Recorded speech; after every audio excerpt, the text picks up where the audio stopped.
Hello and thank you for tuning in to Downriver Rescue Connection. I'm your host, Patty Radikovich, and it is my privilege to bring you information on animal-related topics in the animal rescue community. Today we are at Pet Fest in Ann Arbor, and I am here with Michelle. She is the manager of the Pet Emporium, and they are the ones that put on Pet Fest. So thanks for talking to us, Michelle, and for letting us come and film. So why don't you tell us a little bit about Pet Fest? What is Pet Fest? Well, this is the 6th year we've put it on. It's the Pet Emporium that puts it on. It started 6 years ago, basically to find homes for pets. The first year we did it, we had 4 rescue groups come, a couple vendors, and this year we have, I think, 33 rescues here. So it's really turned into a big event where hopefully hundreds of pets find homes as a result of the event. There's so much more than adoptions, though. I mean, we have vaccination clinics, nail trims, pet massage. The horse shows are going on right now behind us. So it's just a fun event for anyone in the area who loves animals and is passionate about helping them find homes. Great, yeah, and so you do it, is it the second weekend in August or the first? It's usually the second weekend in August every year. Okay, and then, like I said, it's in Ann Arbor, and the website, I believe, is at AnnArborPetFest.com? Yep, AnnArborPetFest.com, or you can get a hold of us at the store, the Pet Emporium in Ann Arbor. Great, and so they have, like I said, lots of rescue groups here. If you're looking to adopt a friend, keep them in mind for next year, and they have lots of events going on, microchipping, vaccine clinics, nail trims, and then the events like the horse events, and then what are some of the other events that you usually have going on? There's always stuff going on as far as like agility, frisbee demonstrations, and then I think you said the vaccine clinics and the microchipping, and the horse vaulters are performing right now. Great. All right, well, we're going to walk around and introduce you to some of the vendors and show you a little bit about what's going on at Pet Fest today, and maybe even check out some of the animals up for adoption. We'll be right back with you in a few minutes. This is Sherry with the Michigan Orphan Kitten Rescue. So Sherry, I've heard a lot about your organization, but I don't know everything about it. So can you tell the viewers a little bit about what your group does? Sure, absolutely. We specialize in what are called neonatal kittens, and those are the kittens that newborns, usually under 4 weeks old, are the ones we take in. They need to be bottle fed, which is as often as every 2 hours if they're newborns, and if they're a little older, they can go 4 or 5 hours. And so we take care of them when they're little, and then once they're weaned, they go to usually another foster in our organization, and once they get to be 8 weeks old, they have their spay neuter surgery and go up for adoption. Great. Well, thank you so very much. And if somebody's looking for a kitten for adoption, they can contact you guys, the Michigan Orphan Kitten Rescue. Absolutely. Thank you. This is Rocky. He's from the Reptile Zoo. How old is Rocky? Rocky's 23 years. So Rocky's 23 years old, and how much does he weigh? He weighs about just over 100 pounds. Wow, so he's over 100 pounds. So He may get to be as large as 150. Okay, so definitely not a pet that you want in your house. No, we don't recommend them as good pets. We have other tortoises actually that are much smaller and make very good pets. But this species tends to get a little too large for most people. Yeah. Okay, well, have a good day at the Pet Fest, Rocky. We're here with John, who is the curator of the Reptile Zoo in Ann Arbor. So thanks for talking to us today, John.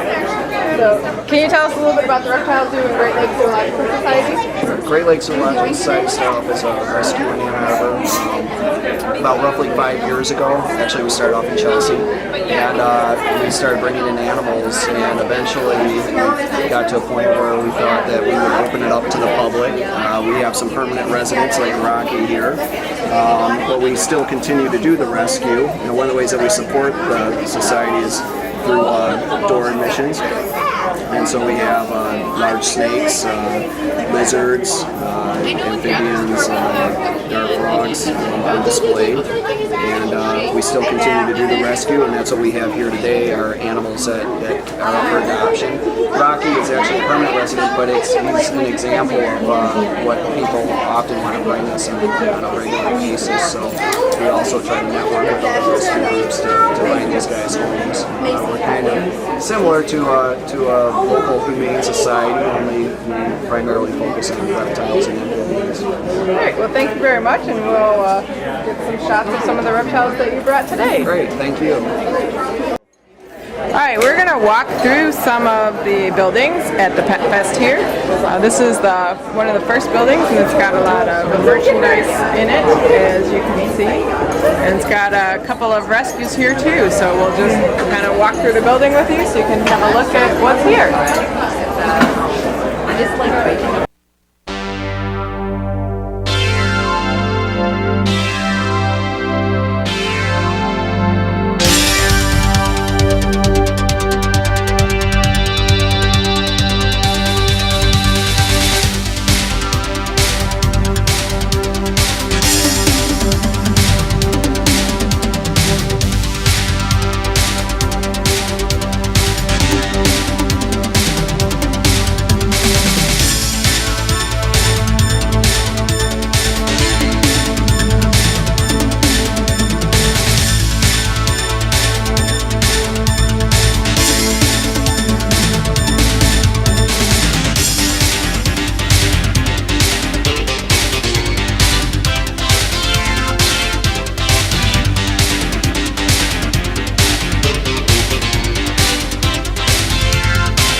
Well, we found our own booth. Here's Basil's Buddies, and here are Diane and Julia manning the booth for us today here at Pet Fest.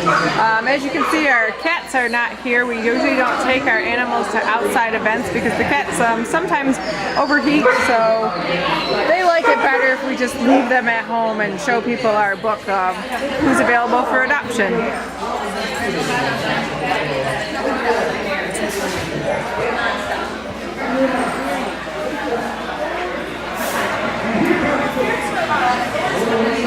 We're here with Dave from Rainbow Feathers Bird Club and Rescue, and they are a bird rescue here today. So thanks for talking to us today, Dave. Oh, you're welcome. So who do you have here? This is Captain Morgan. Now, Captain Morgan was a rescue, and not all rescues come in as abused birds. We're just moving to a senior community. Could take 3 animals with them, and he was the 4th one, and he kind of lost out, but I kind of won because I got talked into keeping him, and he's just a really, really good bird. How old is he? He'll be 18 this month. And how old and this is scarlet macaw? That's the blue and gold macaw. The blue and gold macaw. So how old do they normally get? They will live as long as we will. They can live. He's 18. He's got 50 to 60 more years to go. So that's something people need to take into consideration if they're looking to get a bird. Exactly. We do get a lot of birds that come in that have been left to family members who are afraid of them. So we have to take the birds in because even though it might be a nice bird, they're just scared to death of the bird and they don't know what to do with it. So they call us and we take them in. How many birds do you have in your rescue? Right now we've got probably about 15 to 20 large birds that are in different processes of being evaluated and coming home, and finding a new home. Well, thank you very much for That is a Hipna African gray hair. Oh, it's fun. Yes, this it is. is a good That is an African gray. This one here.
an unusual rescue here, and this is Turning Point Donkey Rescue. They are about 30 minutes north of Chelsea, and this is Lipstick and Godiva, and Wendy is going to tell us a little bit about their rescue. We are located in Dansville, Michigan, and at any given time we have between 70 and 80 rescued donkeys.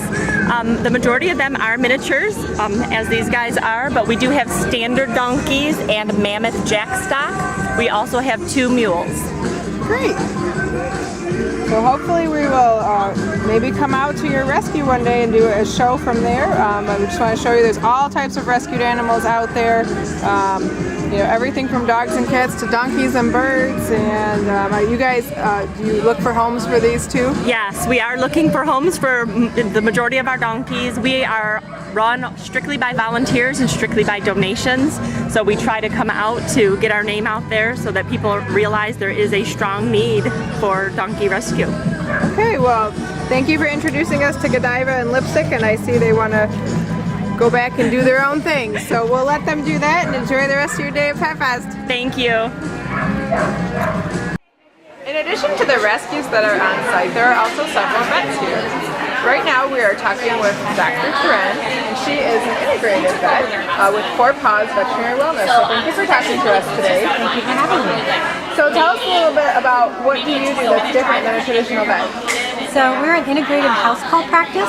So we not only do regular veterinary medicine, so more common things like wellness exams, heartworm checks, vaccinations, things like that, but we also do integrative medicine, and we also do Chinese medicine and herbal therapy, as well as acupuncture.